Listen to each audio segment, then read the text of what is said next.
Hi, my loves. Welcome back. It is Sunday, and you know what that means. We are talking about the week ahead, and let me tell you, it is going to be a week. Before we start, I think I need to clean my lens. Apologies for this little interruption, but I need to be able to see. So let's talk about the week. It is the week of the eclipse, the second eclipse, the solar eclipse, the total solar eclipse. I call this week superpower, the week of superpower, the week of getting in touch with your superpower. We've just started Mercury retrograde in Aries. We talked about it last week. Now, this week is, it starts with a bang, and the bang really lasts all week. We have the eclipse on the 8th of April, which is Monday, tomorrow. And I have a separate video for the solar eclipse that is already out. You can watch it. So we are not going to go into all the nitty gritty and the details. Let me just tell you that this is an eclipse that is conjunct Chiron, and every time we have either full moon, a new moon, any moon conjunct Chiron, and this is a moon, this is a new moon, just a more intensified new moon.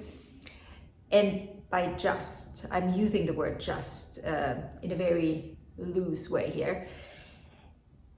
We are dealing with inner child healing, inner child work, inner child readjustment, right? Like understanding what we possibly didn't receive, or what we received too much of, or what we lacked, whatever it is, right? We need to adjust. Chiron is telling us your superpower is in understanding your perceived limitation as a guide and a superpower.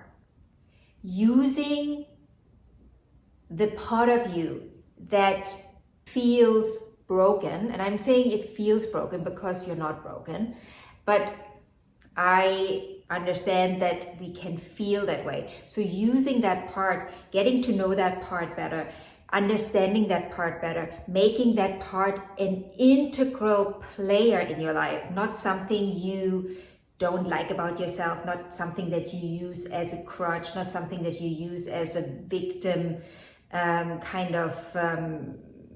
tool. And yes, I know sometimes in certain situations we are victims. I'm not denying that, but what I'm trying to say here is that we are not using it as something to lean on, something to say, oh, this happened to me, now I can't move forward. We can always move forward. We can always move forward. We can always decide to move forward. Yes, sometimes it's harder than other times, but we can get help and we can move forward and we can move on and we can grow and we can evolve. And this is one of those times where we really, really, really, really are asked to tap into that energy, to understand that energy, to utilize that energy, to integrate that energy that makes us maybe feel less than, makes us feel unworthy, makes us feel not good enough, makes us feel whatever lack you're feeling.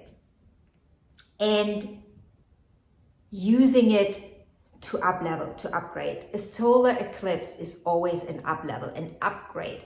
What is upgrading in your life? What do you need to upgrade in your life? What is done? What has been? What is no more? What are you deciding to do next? What are you deciding to do with the pain that you maybe feel? How can you alchemize it into something that is actually productive? And this can happen in any area in your life. Again, I'm not going into every detail here, but just understand that this is a powerful eclipse. It's an eclipse in Aries. We are probably also going to deal with very instinctual kind of yearnings, things we want, things we are going after, sometimes in a not so productive way. Things that where we are pushy, where we are maybe also in our wounded ego, right? Mars, Aries is the ego, and understanding that there is a place and time to use it and utilize it, but also sometimes it's just hindering us. It's just in the way. When the ego is just it's like when we stand in our own way. When we use our ego as a shield that is not helping, that is hindering us to move forward. This is also part of this eclipse, that understanding where we in our own way. Where are we having a limited view of a situation? Where do we have to maybe change the perspective and approach things from a different perspective, make a different approach? Because Mars is also how we get what we want. And maybe we are trying to get it in a way that is not really helping us, that is not really beneficial for us and the other people in our lives. Because remember, when we talk about Aries, we always have to also look at the other side, because we cannot look at Aries and Libra really in isolation. They are two opposite ends of the same spectrum. We have a north node, we have a south node. The solar eclipse is connected to the north node and the south node, right? It is conjunct the north node, opposing the south node. So we got to keep the south node in mind when we talk about the north node. And in this case, we're talking about Aries and Libra. So whatever affects us will also affect the other. So there is the need to find a certain degree of balance here. And balance never just is, right? Balance is always moving. There's no balance and then it's just like that and that's it. There's always movement. And the closer we get to each end of the spectrum, the more out of balance we are. And the closer we get to the middle, the more balance we can find. Now, if you're on the Aries end of the spectrum, where it's just all about me, and what I want, and what I want, and what I want, you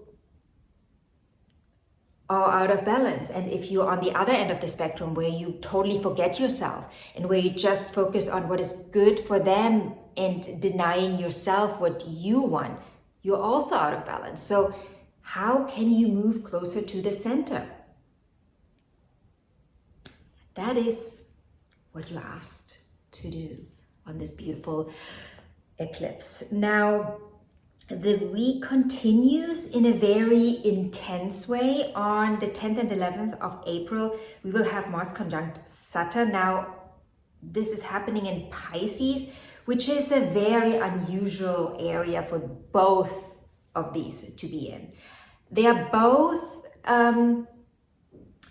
let's say uncomfortable with this placement. Saturn is kind of like, what's going on here? There's no boundaries. What are we doing here? We need to get some boundaries in place. And Mars comes in, and Mars is kind of shooting in all kinds of directions, but not hitting anything, because there's nothing to hit, because you can't really see, because everything is just nebulous, right? Neptune is there. It's the home of Neptune. And now let's look at the more problematic side of this aspect. Having these two come together in Pisces, the two malefics, or the two so-called malefics in Pisces, they can really cause trouble here because of the boundlessness of the energy they are in. Saturn is finding its footing in Pisces, right? Saturn is trying to find something real, quote unquote, right? Find some structures here in this sign. And Mars coming in saying, okay, let's just move forward, let's go. And sometimes I say, no, wait, we need to have some boundaries first before we can move forward, because otherwise we don't know where we're moving. So there's like these very strong intentions of like, we need some boundaries, we need some structures, and we want to push forward, we want to get going, we want to get somewhere. But where are we going? Where? Where are we? Pisces is a very confusing energy, or it can be a very confusing energy if you are trying to see it with the 3D perspective, which the energy of Saturn and Mars is trying to do, right? Mars and Saturn are energies that are very much at home in the 3D world. They're 3D energies. And that's why Mars in Pisces is not in its strength. Far from. What Mars is good at in Pisces is art, right? Moving forward in the arts, like being very artistic, doing things, creating things in an artistic way. That is what Mars is good at. But Mars is not a soldier here. Mars is really losing its grip as a soldier. And the thing is that is very confusing to that Martian energy. So when we look at it from the perspective of us, right, as human beings, with Mars and Pisces, we kind of push forward like that. We are trying to get somewhere, but we don't really know where we're getting because we can't see anything. What we are asked to do is to maybe take a pen and a paper and start writing, pouring our energy, all that Martian energy, into something creative. That's how you can use this energy productive. And then bringing in Saturn can guide you. If you wanted to write a book, now is a really beautiful time to start. If you want to have a painting in mind that you've wanted to paint, now is the time to do it. Channeling that energy in a productive manner, as productive as you can be in Pisces. That's the way. Trying to get something done in a logical manner is going to be challenging right now. So that's why utilize it in a very creative way if you can. You know, if it's not painting for you, if it's not writing for you, maybe it is music, singing, dancing, whatever your choice of creative work is, pour it into that. It's such a potent energy. And also you're still taking that solar eclipse energy with you, right? We're in that still. So utilize that energy and pour it into something creative, creating something creative and creating it from scratch, really. We're creating from scratch in Pisces. And last but not least, I want to talk about the 11th, where we have Mercury 𝐂𝐍𝐶, the sun. I have a separate video about Mercury 𝐂𝐍𝐶, what it means, and how to best utilize it. But basically, this is happening in Aries, and this is an energy where we have a moment of, shall we say, a light bulb moment, right? It's kind of that light bulb moment where you have realizations that come like this. You know, you might walk down the streets and all of a sudden it hits you. You're like, oh my God, this is brilliant. Why did I not think of this before? It's almost like you have a intense moment of clarity, because all that crap in your mind, all that stuff that you constantly think of, is just for a moment pushed aside, and the light comes on and you're like, I did not see that before. Now I do. It's, like I said, it's the week of superpower. And it comes in, I think it will be also very, very fast. It's going to be a super fast week. So you have to be on board here. You have to be online. This is not a week to be offline, guys. And I'm not talking about the internet, obviously. I'm talking about being online in your life, being present in your life. Don't sleepwalk. Don't be on your phone scrolling through Instagram or wherever you're scrolling. be online in your life so you don't miss the gift the universe is offering you. And with that, I will leave you for this week because I think this is enough. This is enough for the week. I wish you a beautiful eclipse. I also hope this is going to be a week for you where you utilize the moment, carpe diem, as they say, and use the energy to move ahead. Use your creative potential to move ahead in life, in your life. So if you have any questions about this week, please feel free to ask in the comment section. And if you want a personal reading, as always, click on the link in the description box. Anything else, feel free to ask.